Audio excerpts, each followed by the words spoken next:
Behold, my friends, see this unassuming thing here? This has given many a petrol head nightmares. It is the flat 4 2.5 litre single turbo engine that powers the GTS 718 models of this current generation, or rather, it used to be. Porsche are now bucking the trend of going down to smaller displacement engines and have brought back this absolute beauty from the GT4 and the Spider versions of the 718. Yes, it is the 4-litre 6-cylinder naturally aspirated engine, and that is what now powers this, the new 718 Boxster GTS. Today I'm going to delve into a little bit as to why they've done this and what it means to the future of some models, including the 911. And then we're also going to see how much better this car is compared to the Cayman GTS that we drove with that flat 4 in this, the brand new 4-litre GTS Boxster.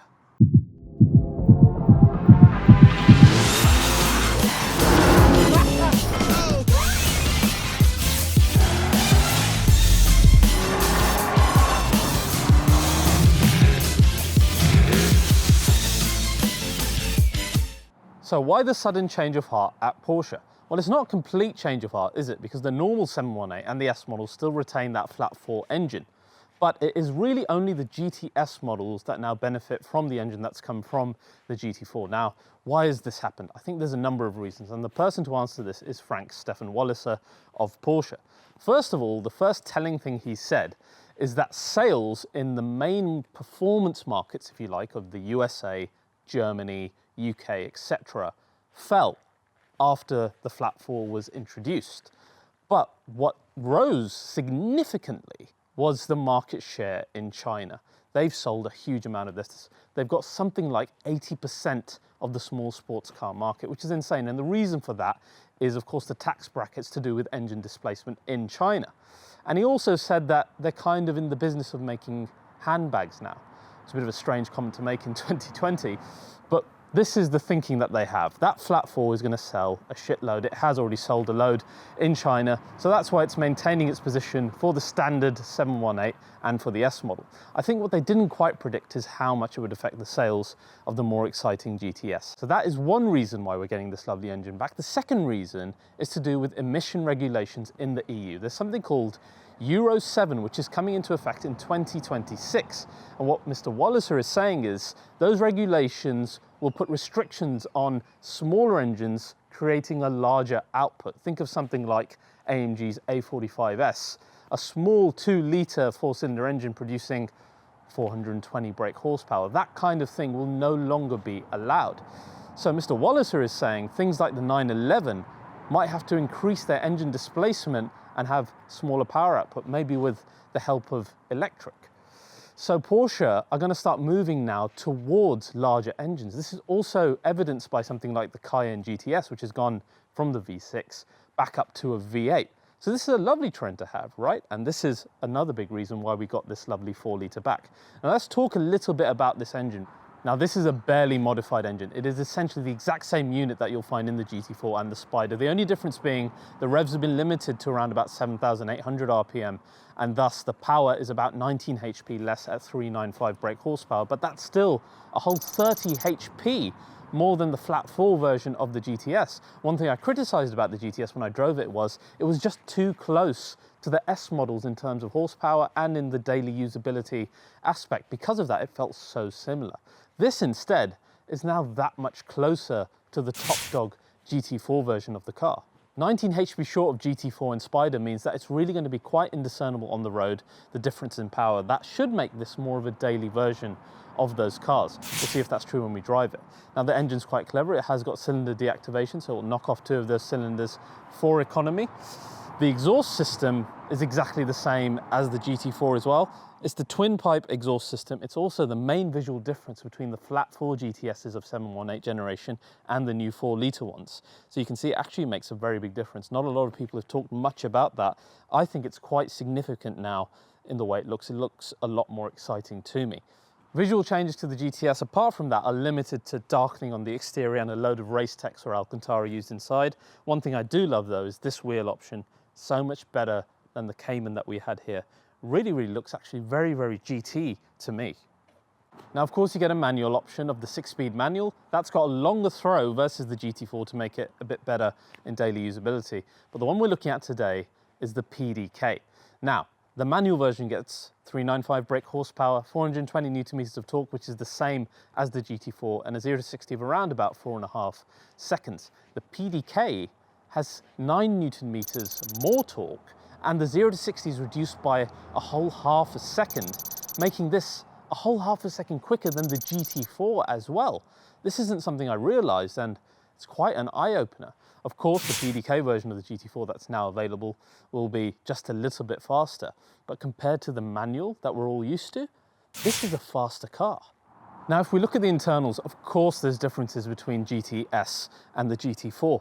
It hasn't got the rose joints, for example. The track is narrower, the brakes are smaller. It hasn't got the stiffening that the GT4 has. You can see the suspension is different as well. It'll be interesting to see how much change we actually see in normal driving.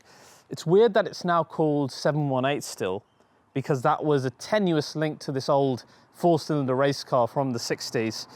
I think we should all just call it Boxster or Cayman now. It just really doesn't make any sense, particularly for the GTS and GT4 models.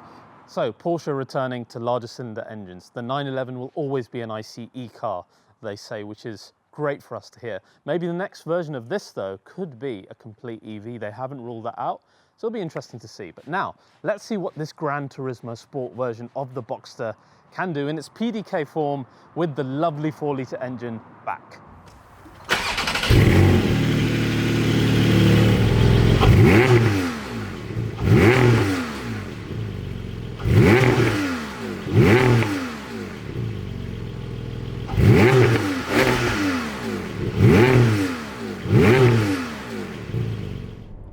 It is absolutely brass monkeys out here today. If you don't know what brass monkeys means, it's a very British way of saying it's bloody cold. It's uncomfortably close to about 0 degrees, but honestly, with this lovely characterful engine, I don't care. Now really, how much difference can an engine and an exhaust make? Which is an entirely bizarre thing to say, because all it takes is an engine and an exhaust to separate a good car from a brilliant one. And of course, in the past, that's what did separate the Boxster S from the GTS until the 718 generation. Now that's all been fixed with this. So first things first, let's talk about the engine. Let's talk about the sound.